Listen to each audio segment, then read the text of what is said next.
অনেক জায়গায় গাছে পেরেক মেরে কালিমা ইত্যাদি ঝুলিয়ে রাখা হয়, বিষয়টি কেমন? অনেক মসজিদে টাকা দিয়ে এতেকাফে লোক বসানো হয়, বিষয়টাকে আপনি কিভাবে দেখেন?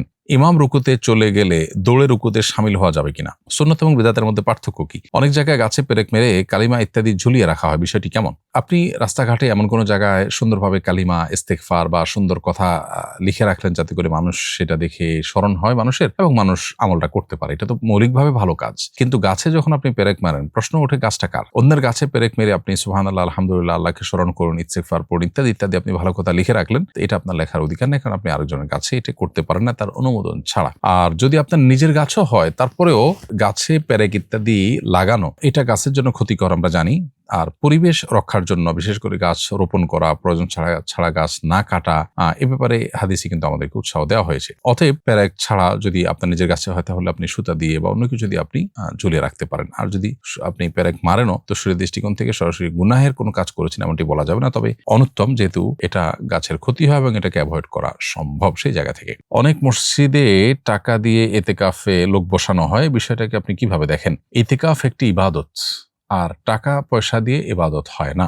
অতএব যদি কোনো মসজিদে টাকা দিয়ে লোক বসানো হয় মসজিদে, তাহলে সেক্ষেত্রে আপনি টাকা দিয়ে এবাদত কেনার চেষ্টা করছেন, কিংবা কেউ টাকা দিয়ে এবাদত বিক্রি করার চেষ্টা করছে, অথবা টাকার বিনিময়ে এবাদত করা বা করানো হচ্ছে, এটা গর্হিত কাজ। যিনি দিচ্ছেন তিনিও গুনাহগার হচ্ছেন, যিনি গ্রহণ করছেন তিনিও গুনাহগার হচ্ছেন। অতএব এতেকাফ আল্লাহর সন্তুষ্টির আশায় বসা উচিত, আর অন্যদেরকে আল্লাহর সন্তুষ্টির আশায় বসতে উদ্বুদ্ধ করা উচিত, কোনো পার্থিব বিনিময়ের ভিত্তিতে নয়।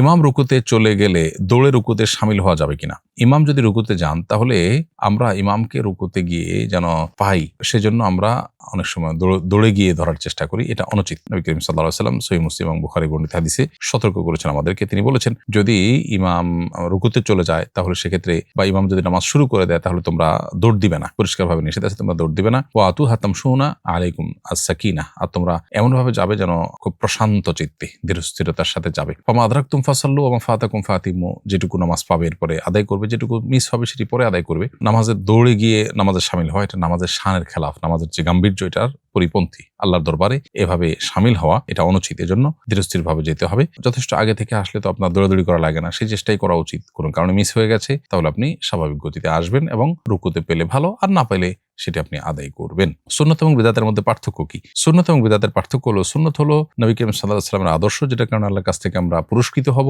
বিদআত হলো নবী করিম সাল্লাল্লাহু আলাইহি ওয়াসাল্লামের আদর্শের নামে বা ইসলামের নামে এমন কিছু করা যেটা আসলে কোরআন হাদিস দ্বারা সাব্যস্ত হয়নি, সেটা হলো বিদআত, এবং সেটা হলো তিরস্কৃত হওয়ার মতো কাজ, এবং যেটার ফলে শাস্তির উপযুক্ত হয় বান্দা। আর সুন্নত এবং বিদআতের মাঝামাঝি কিছু জিনিস আছে, খেলাফে সুন্নাত, অর্থাৎ নবী সাল্লাল্লাহু আলাইহি ওয়াসাল্লামের সুন্নাহর সাথে সামঞ্জস্যপূর্ণ নয়, এরকম। অর্থাৎ সুন্নাহর সাথে সামঞ্জস্যপূর্ণ না হলেই সবকিছু বিদআত হয়ে যাবে না। কেউ সওয়াব মনে করে, সওয়াবের আশায় এমন কিছু করলো যেটা কোরআন হাদিস আমাদেরকে করতে বলেনি, কোনো পদ্ধতি আবিষ্কার করলো ইবাদতের, সেটা বিদআত হবে। আর কেউ একটা সুন্নত করলো না, তাহলে সে সুন্নাত পরিপন্থী থাকলো, কিন্তু সে সরাসরি বিদআতে লিপ্তও হলো না। আর সুন্নাহ হলো নবী সাল্লাল্লাহু আলাইহি ওয়াসাল্লাম যা করেছেন, বলেছেন, সেটা করা, বলা, সেটা হলো সুন্নাহ। এটা হলো মুক্তির রাজপথ।